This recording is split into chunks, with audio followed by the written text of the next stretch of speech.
بسم اللہ الرحمن الرحیم، پیارے بہن بھائیو السلام علیکم۔ نماز خوف کا بیان۔ جو دشمن کے پیچھے لگا ہو یا دشمن اس کے پیچھے لگا ہو، وہ سوار رہ کر اشارے ہی سے نماز پڑھ لے۔ حدیث نمبر 946۔ ترجمہ: عبداللہ بن محمد بن اسما جویریہ نافع ابن عمر رضی اللہ تعالی عنہ سے روایت کرتے ہیں کہ انہوں نے فرمایا کہ جب نبی صلی اللہ علیہ وسلم جنگ احزاب سے واپس ہوئے تو ہم لوگوں سے فرمایا کہ کوئی عصر کی نماز نہ پڑھے،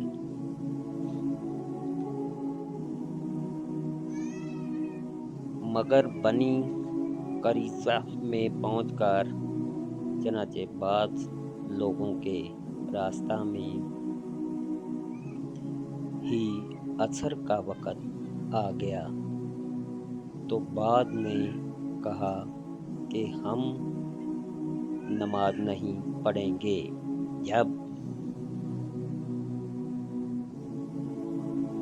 تک کہ وہاں بنی قریظہ تک نہ جائیں، اور بعد نے کہا کہ ہم تو نماز پڑھیں گے، اور آپ صلی اللہ علیہ وسلم کا مقصد یہ نہ تھا کہ ہم قضا کریں۔